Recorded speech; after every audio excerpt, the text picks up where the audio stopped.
Hello and welcome to the latest episode of Film by Numbers from Outward Film Network. We are the film podcast in which the topic of discussion is dictated by the number of the episode. Thank you to those who have listened so far to all of our episodes. We are on Anchor, Spotify, Apple and all the main podcast providers. My name is Phil Slatter and I'm joined as always by the one and only Mr. David Woods. Evening, David. Evening, Phil. Pleasure to be here as always. Now, this episode is called Three Billboards, named after the film Three Billboards Outside Ebbing, Missouri, and we're going to be discussing the films of the great actor and producer Frances McDormand. The film that gives us our title was released in 2017, written and directed by Martin McDonagh, stars McDormand as grieving mother Midlred Hayes, who rents the advertising space of the billboards of the title and emblazons them with the phrases "raped whilst dying" and "still no arrests, how come Chief Willoughby." The film was a huge box office and critical success, and it won McDormand the second of her 4 Oscars, 3 of which are for acting, and 1 for producing the 2020 film Nomadland. Born in June 1957, she made her film debut in the Coen brothers' 1984 film Blood Simple. She later then married the director of that film, Joel Coen, with whom she has worked regularly with since, appearing in Raising Arizona, The Man Who Wasn't There, Burn After Reading, and more recently, The Tragedy of Macbeth, as well as having smaller roles in films such as Hail Caesar and Miller's Crossing, plus, of course, arguably her most famous part, which was the role of pregnant police chief Marge Gunderson in the 1996 noir Fargo, for which she won her first Oscar. Other notable film roles include a part in Alan Parker's Mississippi Burning, Wonder Boys, Dark Man, Almost Famous, and work with Wes Anderson in Moonrise Kingdom, Isle of Dogs, and The French Dispatch.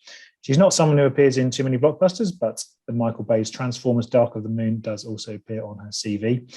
Now, full disclosure as to how we feel about Frances McDormand. David and I were once queuing to go and see, I think it was Dunkirk, and we walked past a poster for Three Billboards, and I turned to David and I said, "Do you fancy going to see this?" And you said, "I haven't heard of it. What's it about?" And I said, "Well, Frances McDormand," and you said, "Yes." So suffice to say, we're big fans of her as an actor. What was your first encounter with McDormand on screen? I'm going to totally shock you here. Fargo. I'm sure that's a lot of people's first encounter with her on screen. I saw it, I think, when I was a teenager. And it was, it's a great film in every respect. But to say Frances McDormand really stood out for me when you've got, the Coens directing and writing, and you've got Steve Buscemi and Peter Stormare and William H. Macy in it. And, that really says what an incredible actor she is. She brought something so different to that traditional role of the police detective, the intrepid police detective who has that scent for a crime. Because she was so happy, I think, and had a zest for life, and it becomes this burning need to protect, and it's so unique, and it's a trait, obviously was in the script, but that she really embodied as well. And at first I thought she'd be this innocent overcome by evil, but the best feeling I get from Fargo is that the good in life and appreciating the simple pleasures win out. And Marge says about Gare's murder that she just doesn't get it, and she really doesn't, because her heart is strong and true. And I can relate to that feeling about the evil in the world. And I always saw Marge as a warrior against the darkness for me. Yeah, very much a shining light amidst all the gloom. Yeah. My first encounter, I think, was actually when I saw Mississippi Burning. I watched that when I was doing religious education at school. Now, I remember the film. Gene Hackman and Willem Dafoe played 2 FBI officers. I saw it for the first time not so long ago, and I didn't know she was in it. And Yeah, I don't remember her in it. But they go to investigate a murder in the Deep South, and it's all to do with the Ku Klux Klan. And I think it's tied to religious education, which is to do with learning about prejudice and that sort of thing. I don't particularly remember her in it. We watched it. It was one of those films that you watch sort of half an hour of once a week for sort of 4 weeks running, like you often do at school. I think it was the first way I also encountered Schindler's List when we were doing GCSE history. Not the best way to experience a film, but nonetheless. True. An introduction. And then Fargo a few years later, like yourself, I think I watched it in 2001, so I would have been 17 at the time. I think I bought it on VHS alongside The Usual Suspects on a special deal, so that wasn't a bad not bad double header there. And it's a terrific film. It's very funny, but I think Marge really sticks out for the reasons that you've just said, and there are great performances all around, but you're really impressed with her as a character, but you also really like her. And someone said she's the sort of individual you'd want to be married to for many reasons, because she's obviously very sweet and but also very intelligent, very shrewd, and very good at her job. what do you think the appeal of Frances McDormand more broadly is as an actor? I think I hope this doesn't sound just too lazy maybe, but it is that ability to bring something different. So I'll try and expand on that, and in that she's not afraid to be difficult to like or unsympathetic. You know, you mentioned 3 Billboards, and she's persecuting a police officer in that film suffering from cancer. And if you think of HBO's brilliant TV miniseries Olive Kitteridge, directed by Lisa Cholodenko, McDormand is, she's often unapologetically caustic. They're very similar roles, actually, in a lot of ways. But then she can also be beautiful and seductive and wholehearted, like in Blood Simple, where she's someone you want to fight for, and also someone who can assert her own agenda on proceedings. And that ability to bring something different brings this wonderful thing in that you don't quite know what she's going to give you in terms of finding angles in a character that might not necessarily be on the page or from your expectations of similar character archetypes in film. So she's unpredictable, and that's incredibly captivating. One thing I think about 3 Billboards is it's not the film that you think it's going to be when you go first going to see it. You expect it to be this campaign of a grieving mother who's desperate to seek justice for her child, and that then just becomes a part of it, and then you realize it's not that complicated. It's more complicated than that. You've got Woody Harrelson's Chief Willoughby, and he's not like some police officer that doesn't care or hasn't investigated properly. He genuinely wants to find out the perpetrator of this awful crime, but he can't do it, and he's dying of cancer, and she uses the billboards. She actually says, he says, I've got cancer.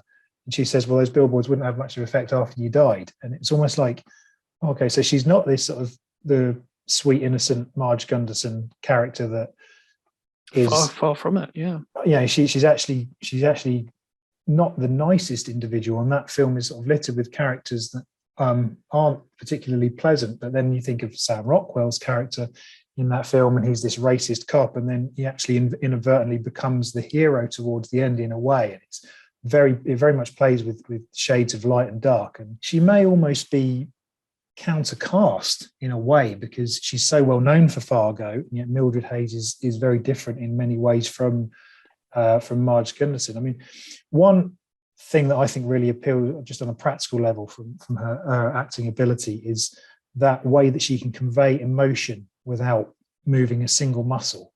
That's something we see in The Man Who Wasn't There, something we see in Blood Simple particularly. And on the Blood Simple Blu-ray, there's an interview with her, and she talks about how she was worried, and that was her first film role, she was worried about overacting, moving her face too much, trying to convey too much emotion, trying to sort of, I'm happy, so I'll smile, I'm sad, so I'll frown. And she was very conscious of that. So what she did was she just sort of tried to keep a very similar expression throughout the film.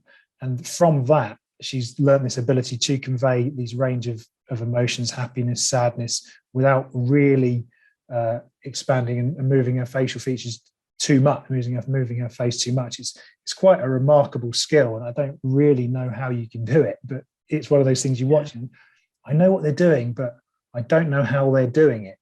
And it's a terrific thing to watch. Obviously, it has to be fed in from the script and the writing and the story that's going on around it that you, as a viewer, you will bring to it when you sit to watch it.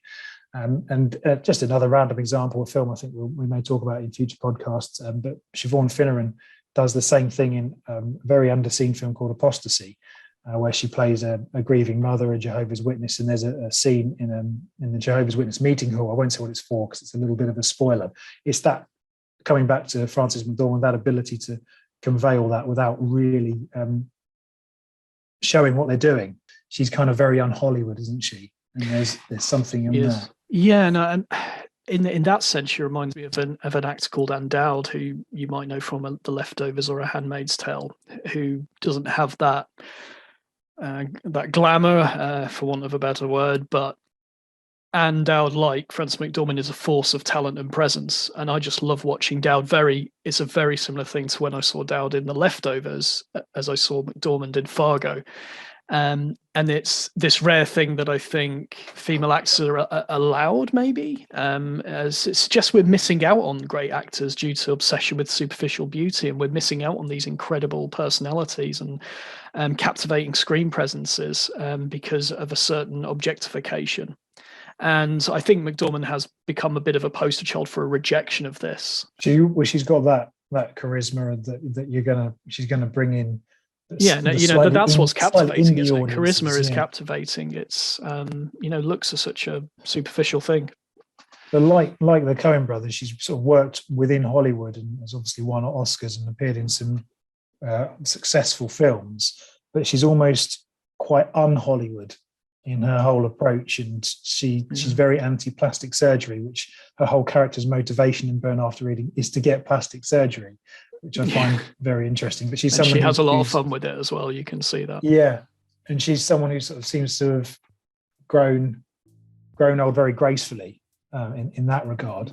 And the appeal is very much about her just sheer talent as an actor and a performer.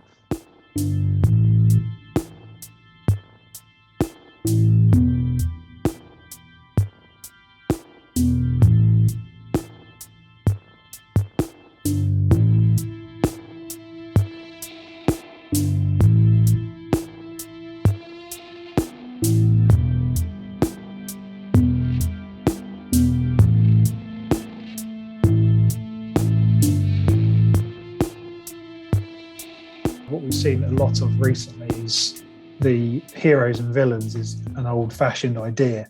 It used to be, who's the good guy, who's the bad guy, and now there are these many shades of grey, certainly in superhero films and spy thrillers. But that kind of comes into Three Billboards because Angela Hayes is kind of an anti-hero in some respects, isn't she? So she's Midlred Hayes.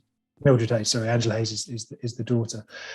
So she's almost an anti-hero, someone that, not that we could necessarily relate to, but it's not someone we think we're going to be rooting for. And then the layers are pulled back and we're like, well, actually, I'm not entirely sure whose side I'm on, if I'm on anybody's side. And that's something that ties into the sort of more zeitgeist of shades of grey, and don't have these defined roles of hero and villain. So there's that appeal as well. I mean, do you think in many respects she's become something of a feminist icon, certainly recently with her success? So obviously she was made Fargo in '96, and now recently back-to-back Oscar wins for Best Lead Actress, and also winning an Oscar for producing Nomadland. So in that respect, and some of the things she said in her acceptance speeches, has she become a feminist icon, would you think? Yes, I'd say so, in the sense that she's her own person and she puts herself out there with no apologies for who she is, what people might think. She's not afraid to tread on toes or cause debate. For instance, when she was working with Sam Raimi on Darkman, I believe that she had a very different idea to Raimi about how her character, which I think was, from what I remember of Darkman, I watched it when I was 14, so we're definitely going back some time, but I remember it could have been a very stock girlfriend of the hero character, but McDormand challenged Raimi about how she wanted to play it, and she gives a lot more personality and a lot more autonomy to this role, such as the script allowed anyway. And I think McDormand's she's a great leader for saying, well, men are allowed to be flawed in cinema and it increases our fascination with them as characters. So women deserve this space too. I've referenced Ann Dowd, who often plays these flawed characters, and it's really fascinating to watch as well. And with McDormand, that happens. We think about, for example, what she can do again with another sort of could have been a stock love interest character in Wonder Boys, which is a great film by Curtis Hanson, made in 2000, I think. And what she gives the role of, I think it's Sarah Gaskell. She shows such cynicism towards Michael Douglas's Grady Tripp. She's clearly capable of standing on her own if Tripp rejects her. And it's not something that, it's kind of there in the script, but what she does with it she doesn't even give herself over completely to Trip when they do get together. So you sense it's two individuals who choose to be with one another and they don't depend on each other. It's not this consuming thing. It's reflective of real relationships. McDormand brings that reality into roles that makes me, certainly as an audience member, connect a lot more with her characters. And also, I mean, she's going to be 65 later this year as we're recording, born in 1957, but we don't see many lead roles for women of that age in Hollywood. And yet she's come along and has really floored people with, we mentioned Three Billboards and Nomadland, and now the tragedy of Macbeth. So it's almost highlighting the fact that there aren't these roles out there, because we know that film is a very sexist, patriarchal society. We're seeing shades of that changing, but it's taking a long time. And often with the Oscar nominations, the lead actress, they're often supporting roles, or it's a kind of a difficult year for you to find sort of 5 really outstanding performances. That's not because they're not performing well, but just because the roles aren't being written and they're not out there. But she's sort of someone who has shown that she's had these roles, and she's an individual that's highlighting the fact that you can, if you write roles for these women of an older age in Hollywood, then it can be successful and it really can work. McDormand really is something very special, because she is just that talented. And I think that's what's wonderful when you just have someone that talented. It's just great to celebrate them, as we're doing with this podcast. So now we're going to have a bit of a look at some of the memorable roles in the films and memorable films that Frances McDormand has been in. We've discussed a few of them already, and there are many to go through, and we can't cover each and every one of them on this podcast. But we'll start with Marge Gunderson, as we said, probably her most famous role.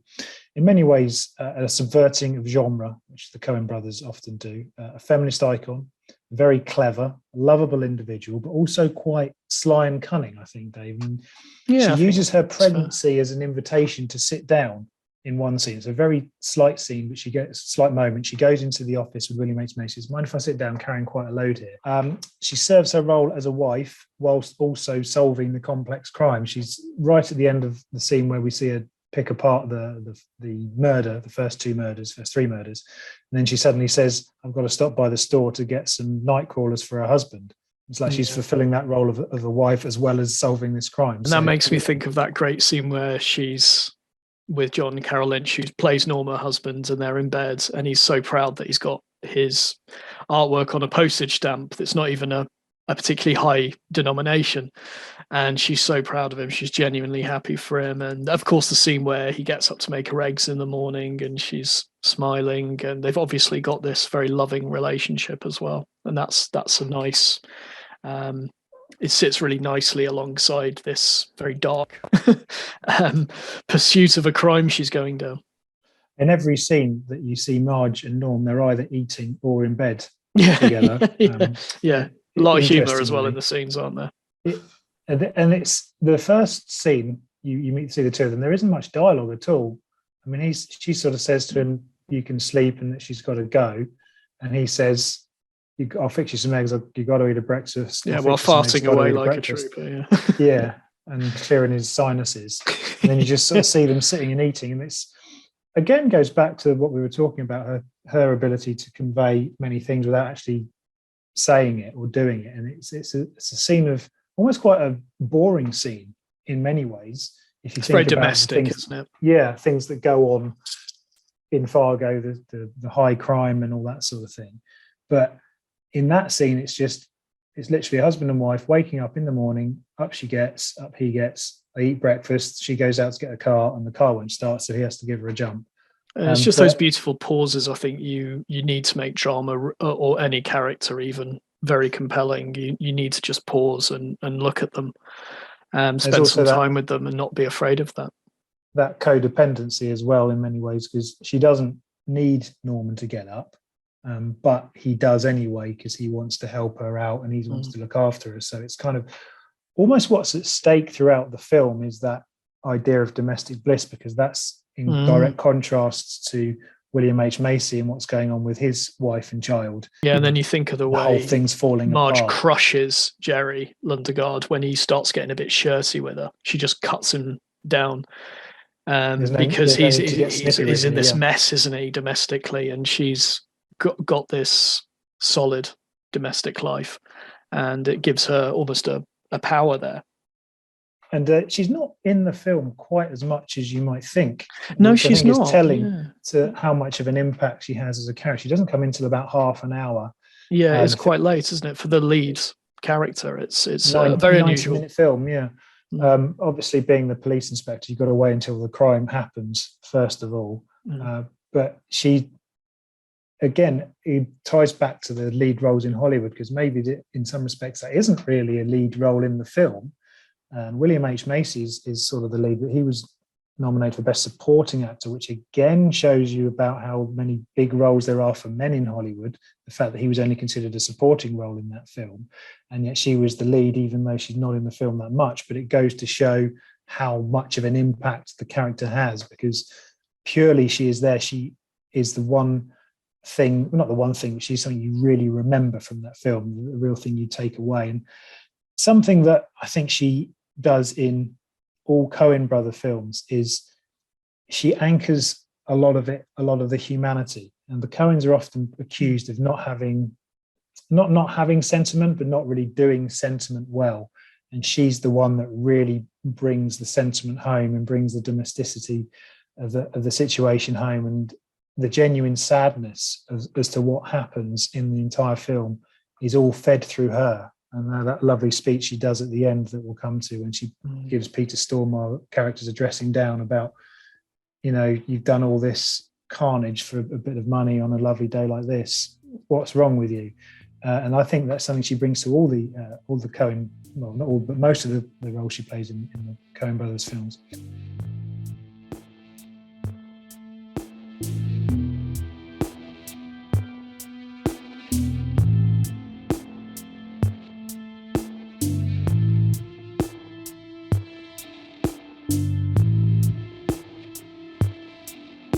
The next character I've pulled out for my backlog is Doris from The Man Who Wasn't There. Now, she's not in this film a lot, but again, she plays the wife of Ed Crane, played by Billy Bob Thornton, who she cheats on him. She often plays a cheating wife in Coen brothers films, certainly Blood Simple and The Man Who Wasn't There. And I think she gives the emotional pull we've said about that. She gives an emotional pull that's sometimes missing. I mean, if you watch The Man Who Wasn't There as a science fiction film, I think it was a review in Empire magazine that first highlighted me to the fact that Ed Crane is an alien. They said he's a smoker that never coughs, a barber that never talks, and a male that turns down the advances of Scarlett Johansson.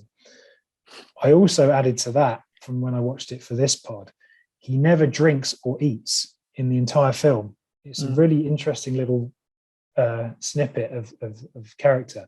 There are two occasions when he is given a drink, but you never see him take it.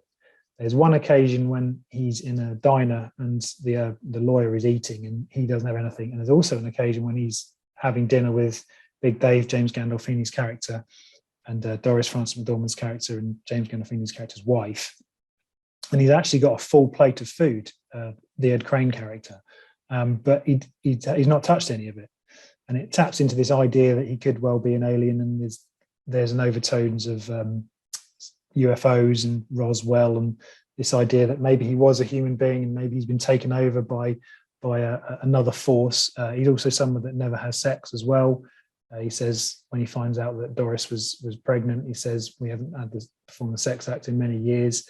But I feel that Doris is the individual that gives the film its human heart and gives it its emotional weight and the key emotional beats that we don't have. And the reason we don't really have that is because Ed Crane is an alien. He's not a human character. He's just, he might look like a human, but he doesn't act like a human.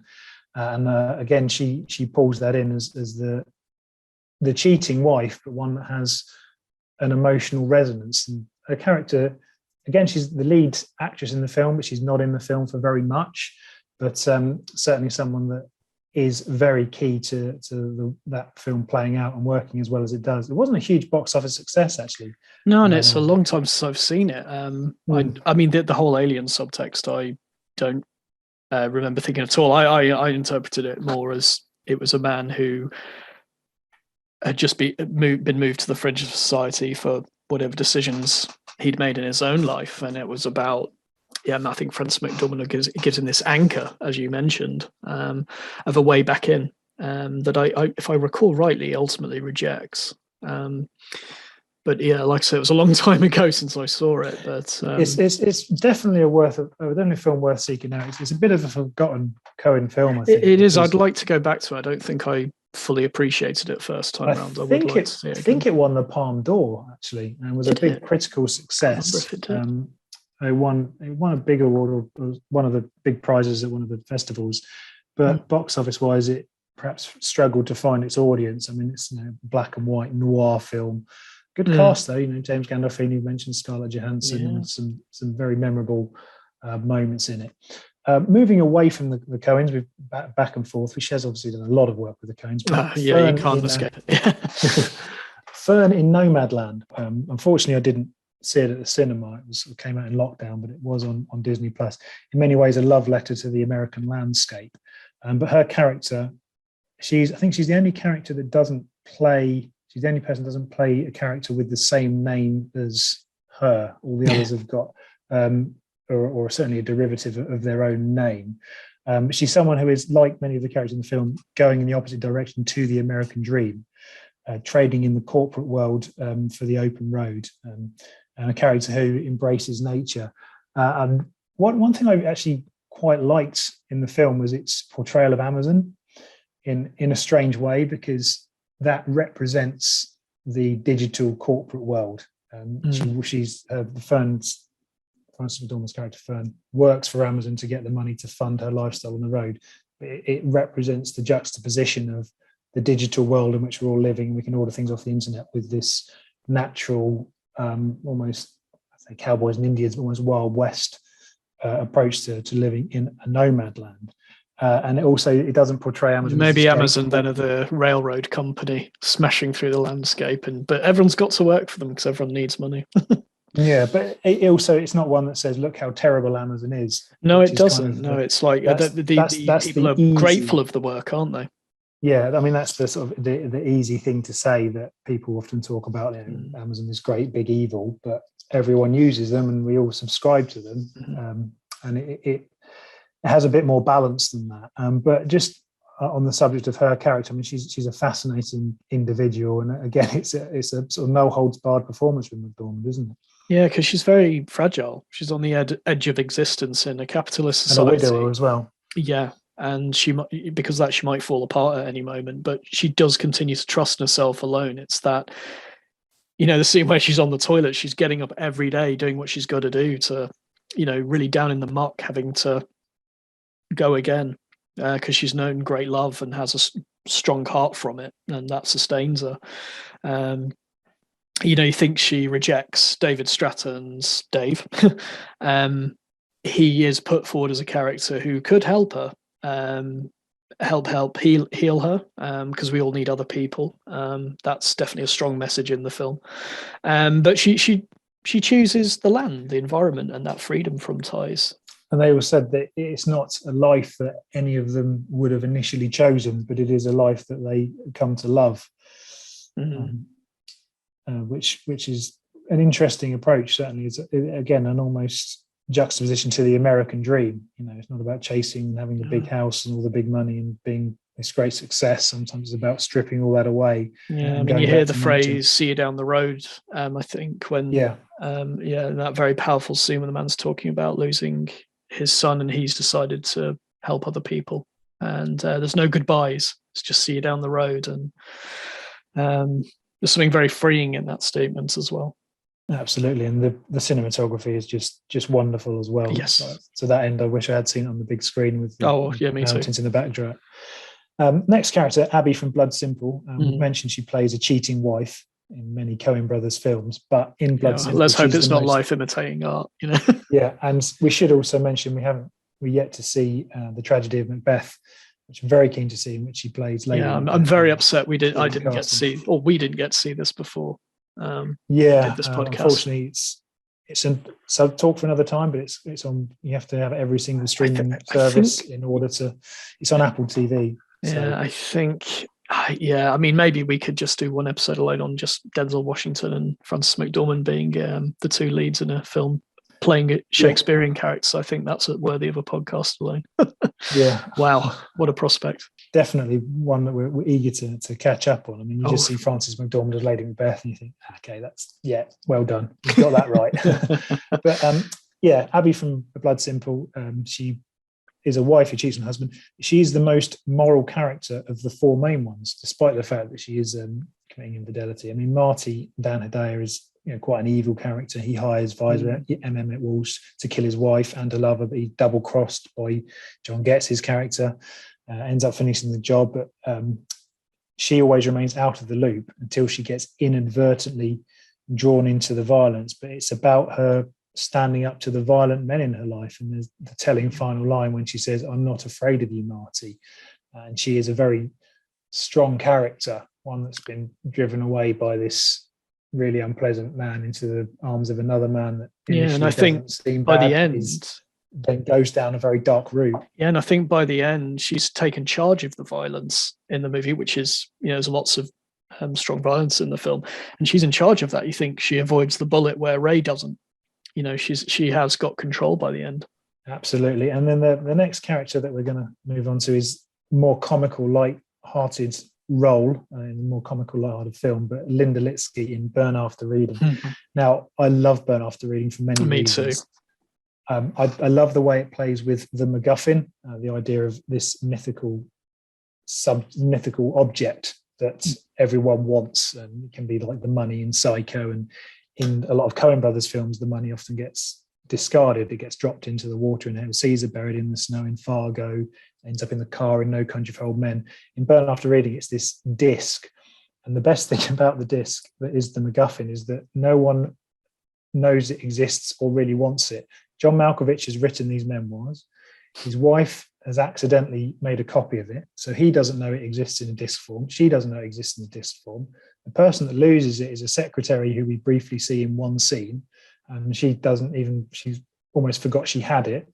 The people that find it don't know what it is and think it's worth a lot of money, and the people they try and sell it to aren't interested in it. So it really plays with that idea. It's very funny, and it's a film that really zips along. It's a very short film. I think it could almost be an hour longer if you sort of expanded on the scenes. It's one you have to really keep up with because there's a lot that happens in a very short period of time. A lot of very quick scenes that lead on to the next one. I think it benefits from that myself. I think I love that. I think it gives the humour real energy as well, and also that use of the MacGuffin. I think it stops it becoming too stretched out as a joke, and I think that works in its favour. And it's a film that, as we've said about the Coen subverting genre, I mean, you've got George Clooney, who's usually a suave, good-looking individual. Someone said the great trick of the Coens was to make him unattractive. And whether they fully do that, that's not for me to judge, but he certainly plays this pretty awful, neurotic individual that's always worried about his allergies. He's married. He's making a sex swing in his basement, and then he's on this internet dating. He sleeps with 3 different women throughout the course of the film.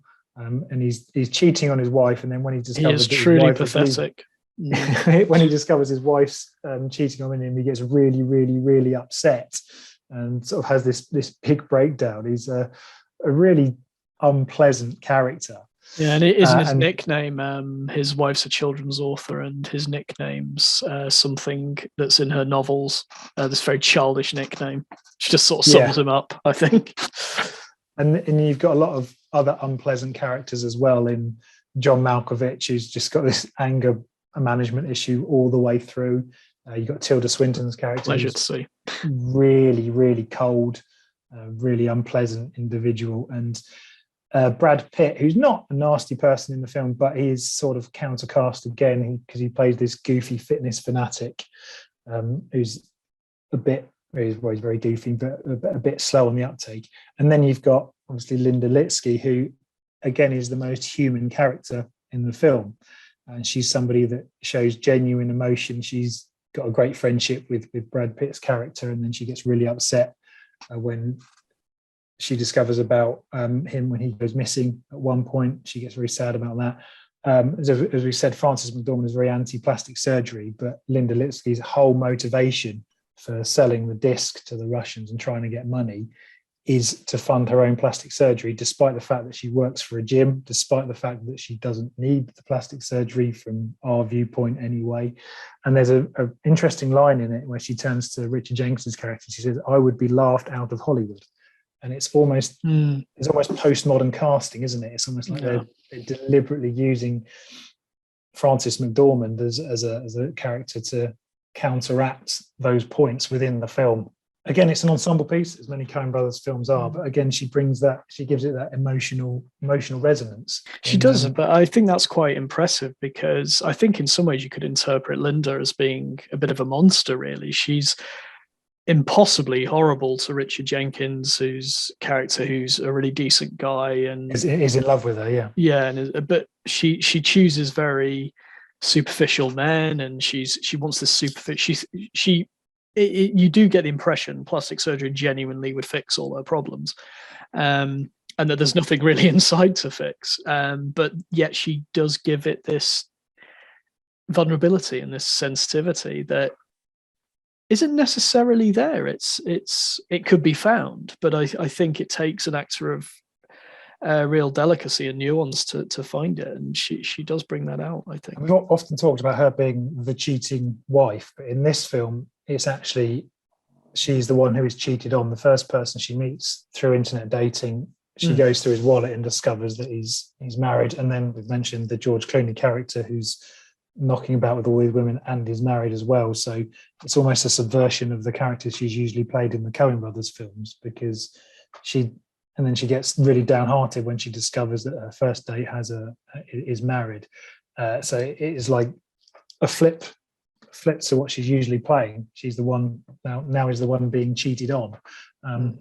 But again, going back to what you say, she's perhaps a bit more shallow than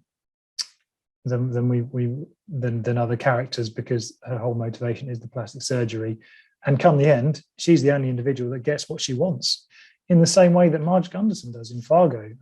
Not through the same means and not in the same way, but Marge Gunderson is the one individual who actually solves the things and solves the thing and gets to go back to her husband at the end of the day.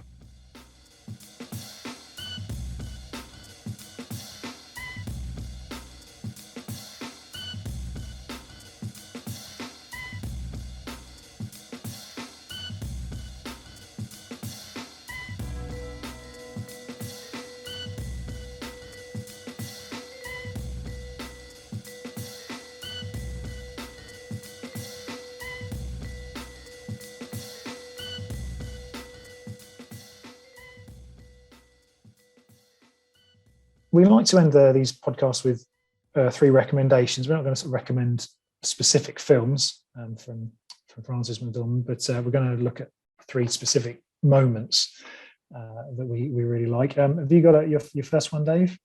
So my first Frances McDormand moment's from the film Wonder Boys, which is a 2000 movie by Curtis Hanson, as I mentioned, and it's the scene between Grady Tripp and Sarah Gaskell. Grady Tripp's played by Michael Douglas, where McDormand conveys to Sarah Gaskell that she's clearly in love with him, but almost tired of that fact, and she has this cynicism towards him, and cynicism towards love as well. I mean, she says, "So I guess we just divorce our spouses, marry each other, and have this baby, right? Simple." And McDormand suggests love is tiring, and they're both middle-aged, and love affairs come with complications, baggage, more self-doubt at that time of life. And it's something that you remember, where I think with a lot of actors playing that kind of role, it would be almost a secondary scene that you think, okay, it's there to move the story along. But it becomes something because McDormand's playing this character. And it feels real, it feels honest, and that's what she can bring to even small scenes, small roles, and that's why it stands out for me. My first choice is the scene in The Man Who Wasn't There in the jail cell when she's being interviewed, when Ed Crane confesses that he knows that his wife Doris, played by Frances McDormand, is having an affair. They're being quizzed by their lawyer, Freddie Riedenschneider, another great Coen Brothers character, played by Tony Shalhoub, who eats a ridiculous amounts of food and has a terrific Coen-esque name. really memorable characters by the by. But she depicts this whole range of emotions. He makes a line that says, "A husband always knows when a wife is having an affair," and that's the first time she discovers that he realizes. And there's this sadness, there's this guilt, there's this love for him, but it's all without saying anything. It's all in the eyes. It's all in the subtle facial moments. And she doesn't have any lines in that particular moment within the scene, but it's all depicted somehow. And we've mentioned this before about how she, how do you depict all that without actually doing anything?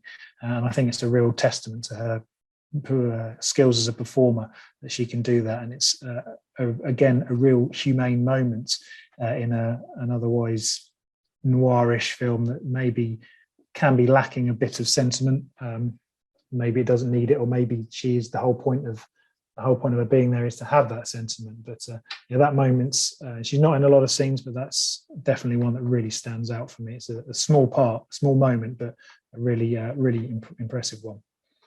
What's your second choice?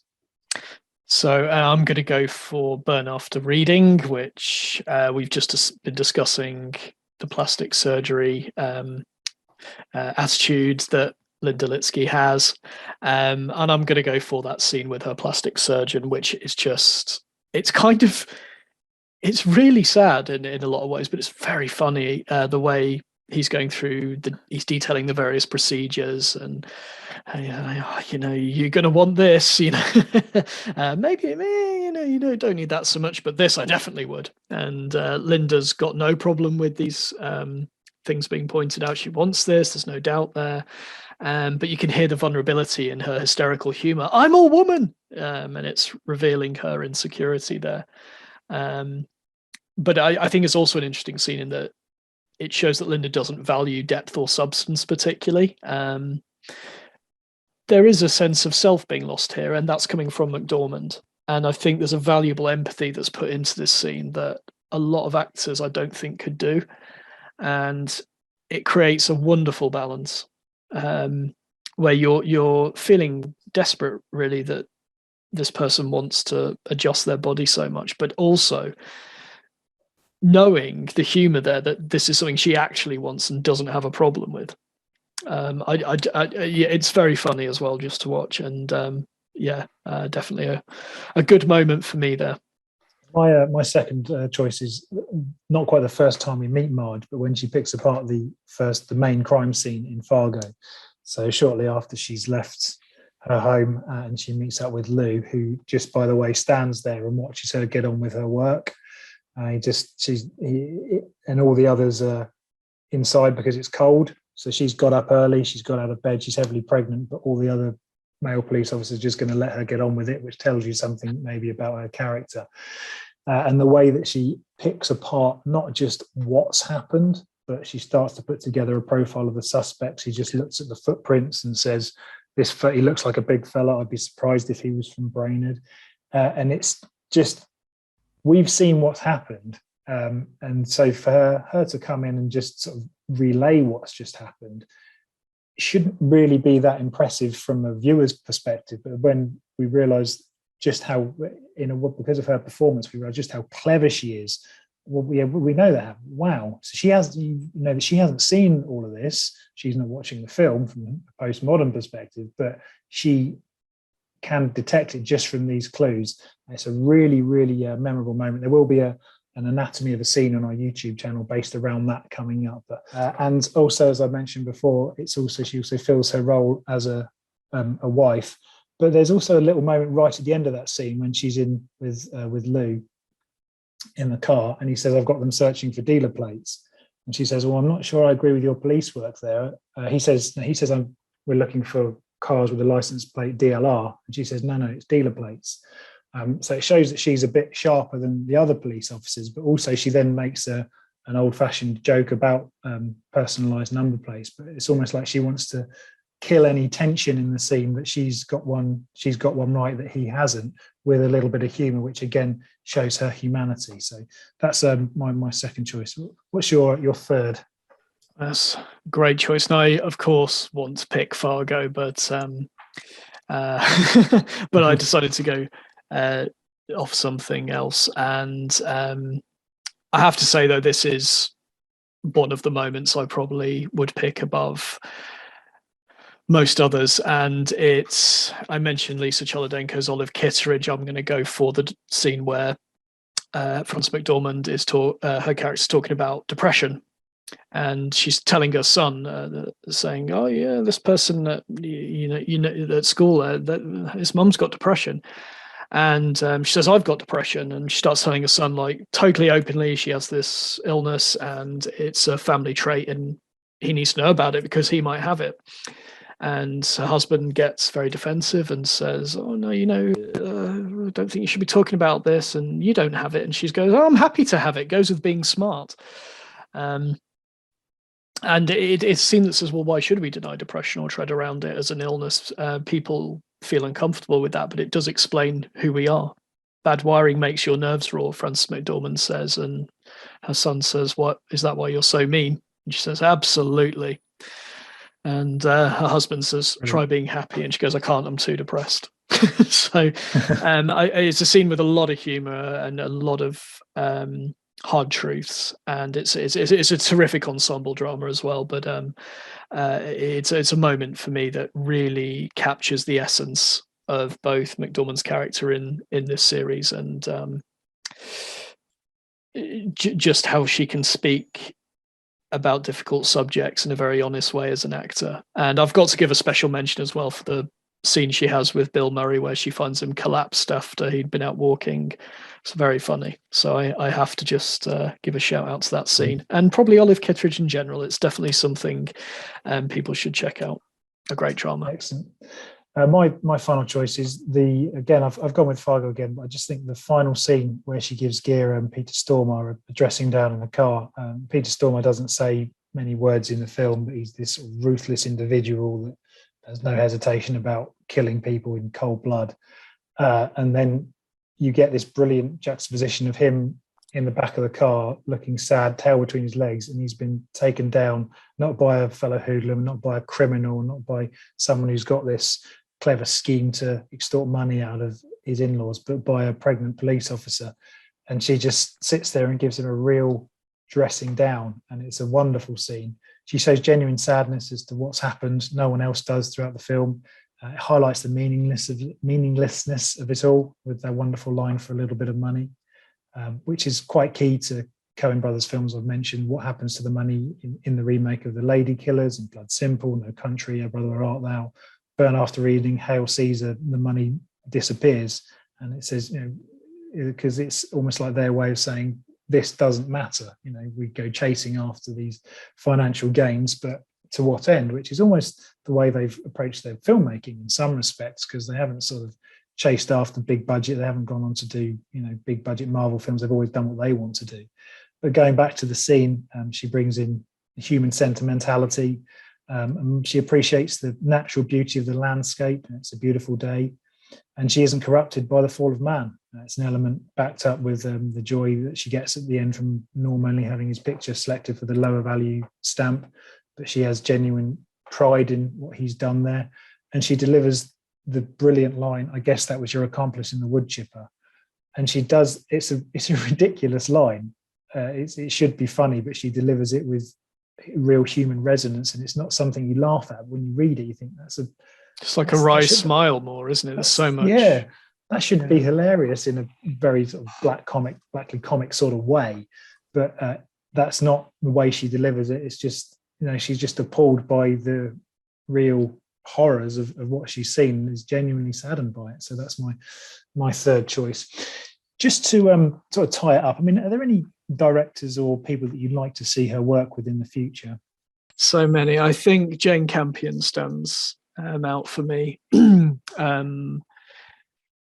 think the sensitivity of her work would really fit well with McDormand. I think David Cronenberg could do really interesting work with McDormand, kind of on the same level he did with Jeremy Irons in Dead Ringers.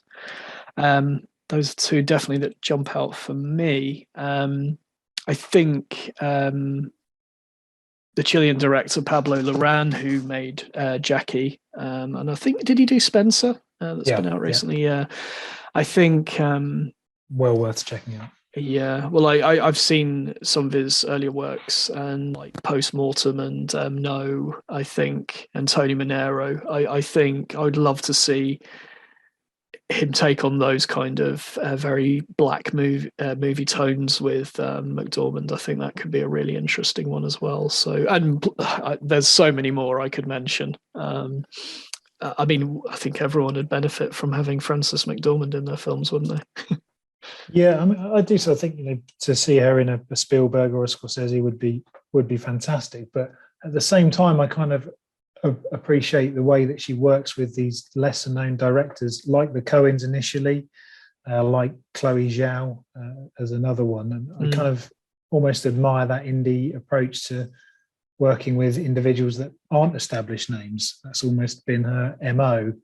We mentioned Wes Anderson. We're not big Wes Anderson fans, but he also sort of sits outside mainstream Hollywood, and she does a lot of work with him. So almost on one level, you want to see her do more films and do more roles with well-known directors, but that's kind of not how she's gone about her career. So in some respects, yes, I would, but at the same time, no, I wouldn't, if you see what I mean. Does that make sense?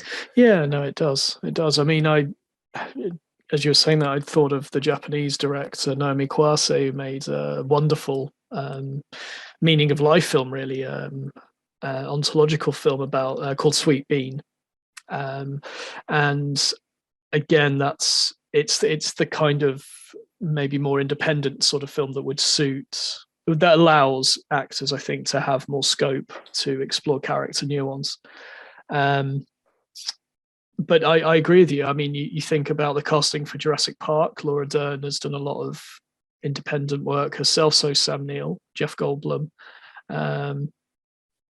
It was actually a cast that wasn't so blockbustery. It was kind of more based on character actors. Yeah, and it would be really fun to see Frances McDormand in something like that. But then, would we necessarily get the best? The Frances McDormand that we know and love so much. I mean, it'd certainly be interesting to see. I mean, she did work with Michael Bay on Transformers: Dark of the Moon, but that's not a film I saw. I gave up on Transformers after the second one. No, I think I did. To be perfectly honest, watch it. Yeah. I'm sure she's very good at it, but plenty of other films I think I'll try and watch before that one. Maybe this is the problem. That brings us fairly nicely to the end, I think, of episode 3 of Film by Numbers. Thanks very much for downloading. We hope you've enjoyed. We'd love to hear your feedback and any ideas you might have for future episodes. So it's episode 4 next time. And if you've got any ideas about what we can do for that, then do let us know. And 5, 6, 7, all the way up to episode 2001, when we're going to be discussing the films of Stanley Kubrick in about 70 years' time or something. But if you do have any ideas about what we could be discussing, and any suggestions, improvements, things that you'd like to hear us talk about, then please let us know. Next up, as I said, episode 4. Anything you want to add to that, Dave? Just thank you everyone for listening, and see you down the road.